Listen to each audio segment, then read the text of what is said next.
Hello, welcome back to Mina's Bookshelf. Today I would like to do a video response to Astral Lady Tarot, who months ago came out with a very interesting hashtag, My Disheveled Decks, and she invited us to showcase the decks in our collection that show flaws and show how much they've been loved and used. So I'm going to start with the Druid Craft Tarot. I didn't buy this one secondhand. This was brand new when I got it.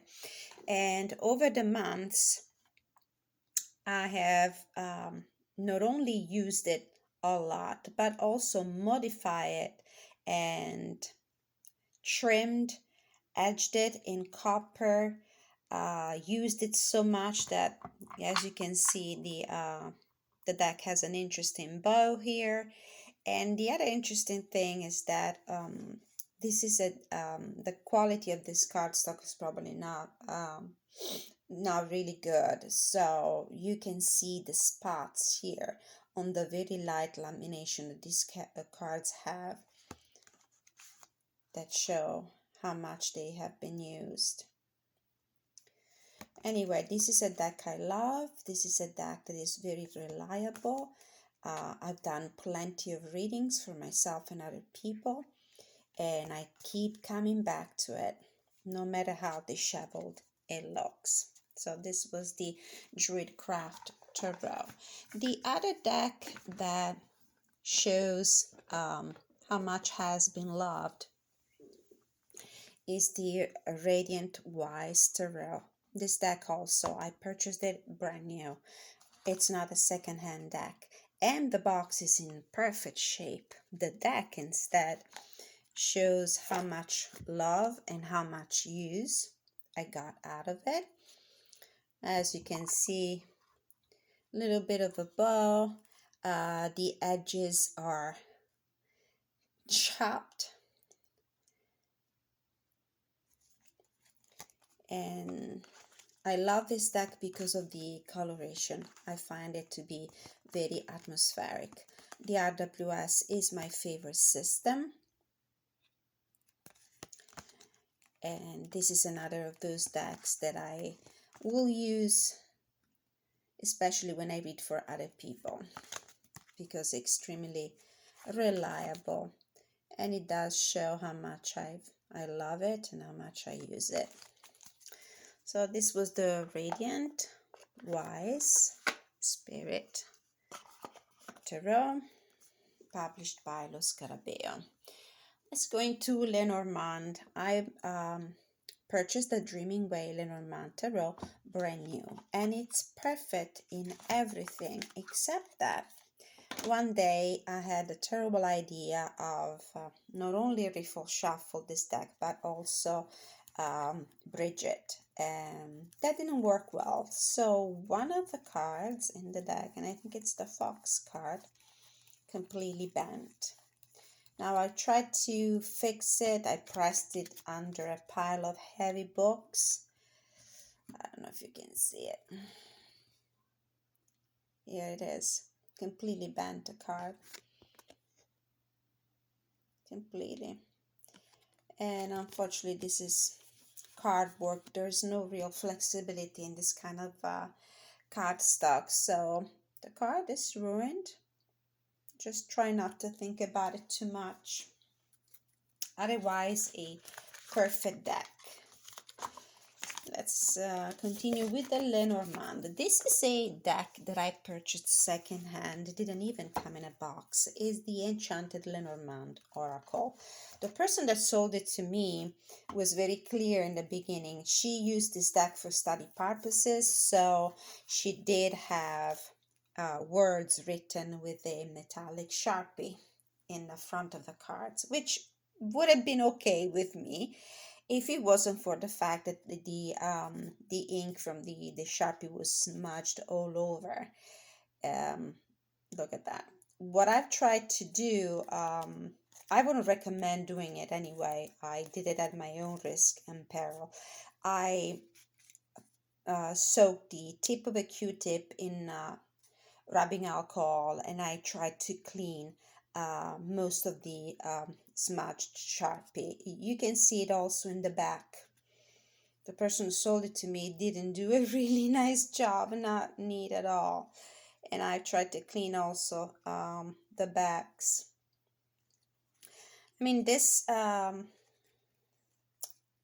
idea of removing the metallic Sharpie with a little bit of rubbing alcohol might work only on cards that are highly laminated like this kind. So please don't try that on some other kinds of cards. And the deck is pretty disheveled, I would say so. I mean, I don't mind the words because I was thinking of using this deck for study purposes as well. I have other Lenormand decks, so this would have been perfect for studying, and I don't mind the words. And it stays in my collection though because it's very. Uh, I mean, I like it. I like the fairy tale style. The image. The other interesting thing about this deck is that it was sold to me as a full deck, but the book card simply, I don't know if it was missing from the start or the first times that I've been using it, the cards flew somewhere under a piece of furniture and I've never been able to find it again. So this was the Enchanted Lenormand Oracle. Very good guidebook, very good for learning the system. Let's keep going and let's go into the Zombie Tarot. This is another deck that I purchased firsthand, not used, and I've been using so much. After months and months of use, I decided to color the edges, to stain the edges with an ink pad. What I didn't realize is that this is something that you should do right away as soon as you buy the deck, when the edges are still in good shape. If you do that after the deck has been used extensively and the edges are not perfect anymore, they will not absorb the ink in a uniform way, so it will show how much frayed the edges are. In this case, I mean, I don't mind that much because it's a zombie tarot with a very weathered and antiqued, stained kind of look. So in the end, it matches the vibe of the deck, but it's definitely disheveled. So this was the Zombie Tarot. Another one that shows signs of love and use is the one that I'm currently using, and I will be using throughout the month of October, and that's the Anima Mundi Tarot. I did purchase this one in second hand, and it was in good shape. The only problem with these kind of decks is that they will start showing their age, especially in the corners. Look at them. They have lost their gilding. And you can see that I tend to shuffle this deck this way because this side of the decks is more worn out than this side. This one is in much better shape. So this was the Anima Mundi Tarot. You will see this in my general energy check-in for the month of October. This is the Naked Heart Tarot. I'm not sure which edition this one is, by Gillian C. Wilde. Anyway, I bought this one used and it was sold to me as gently used. Now, it was in good condition, don't get me wrong. The thing is, whoever had been using this deck got the edges so dirty, so black. I went over the edges with a pearlescent silver ink pad, but I think you can still see how yellowed and dirty the edges were. And this deck has a very strange bow shape. Love it, one of my favorite. I've always been fascinated by the concept used by Mrs. Krantz in the Wild Unknown, but I never felt like that was the right deck for me. But I was interested in that minimalist animal energy, minimalist art style, black and white with very limited splashes of color, and this one met my needs and felt like the right option for me. So this was the Naked Heart Tarot with the very greasy, dirty edges. Next one, oops.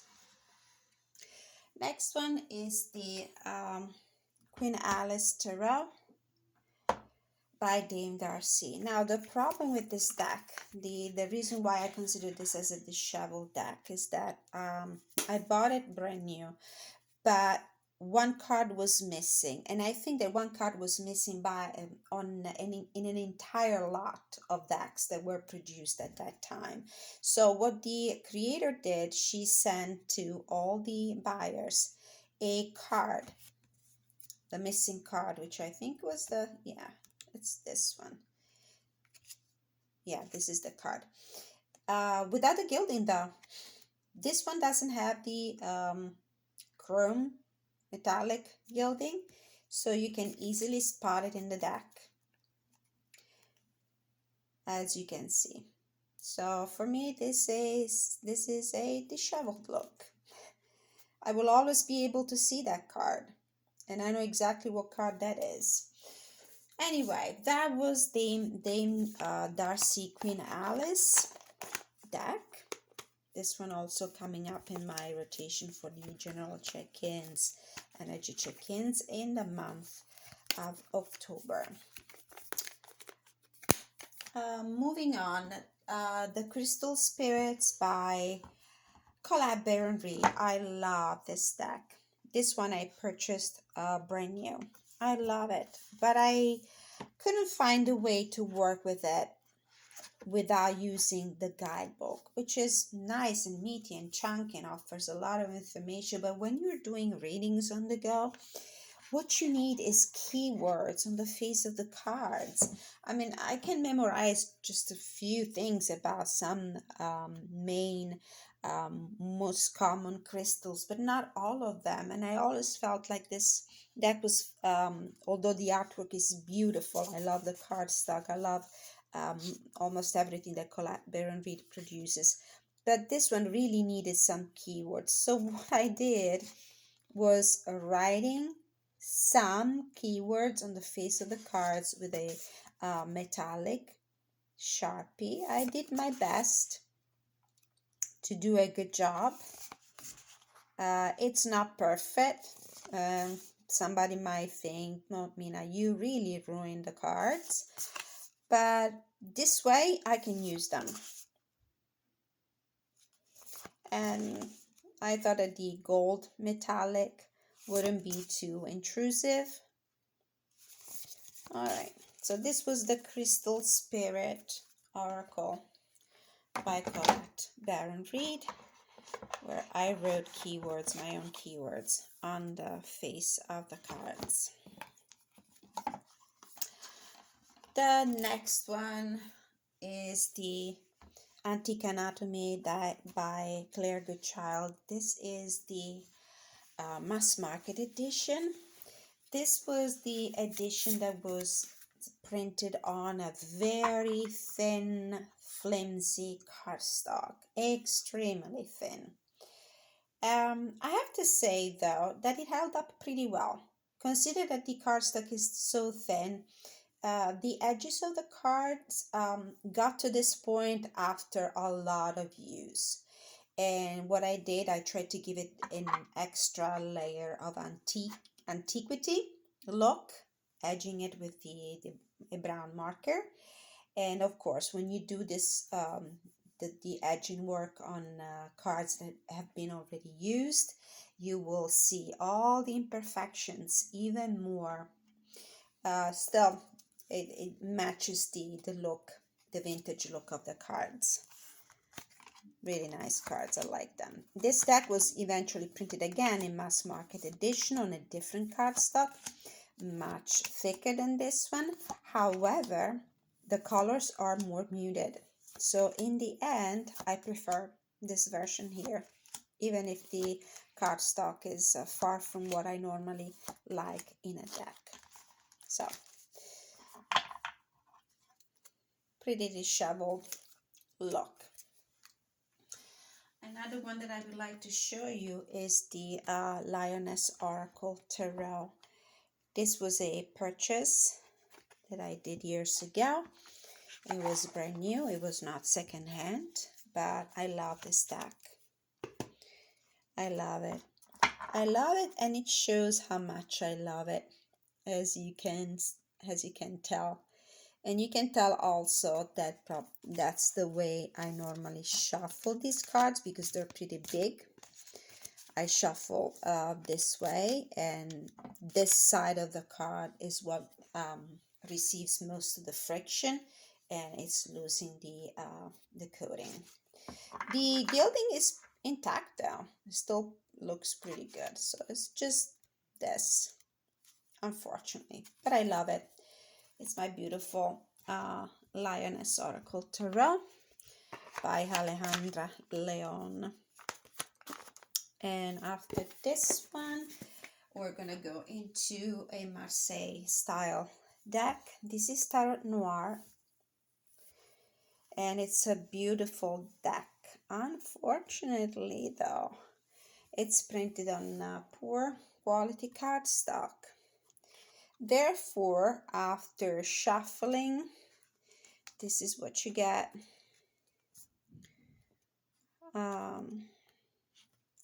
These cards are laminated, and the edges are all frayed,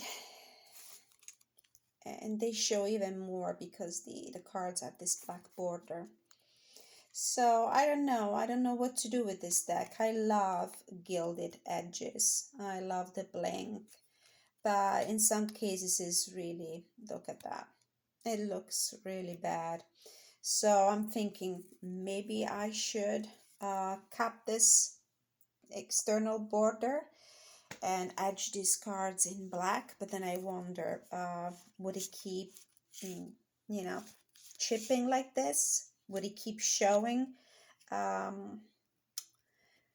white on the edges of the card? Probably yes. So I don't know. I love this deck though. It's unique. I think it's the only Marseille deck that I have. It's oversized. It comes in this limited palette of color that is beautiful. I have studied the Tarot de Marseille system. I would like to go back and using this more often. Beautiful, beautiful minors. Still in the Marseille style decks, the other one that is pretty disheveled, but I just recently fixed it. This is the Visconti Sforza.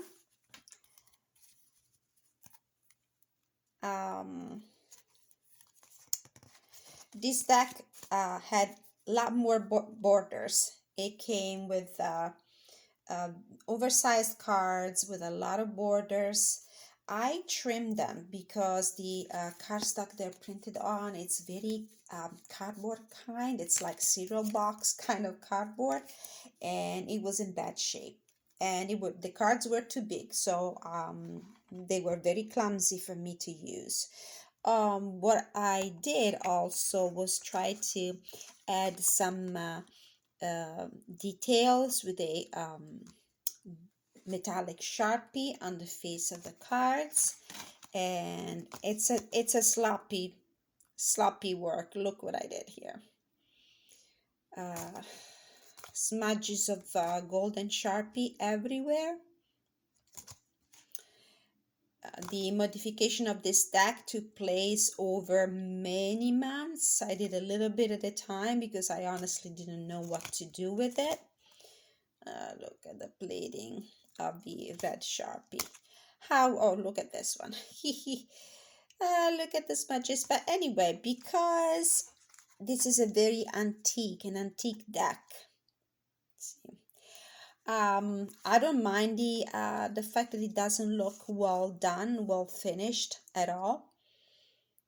I actually bonded with this deck while I ruined it.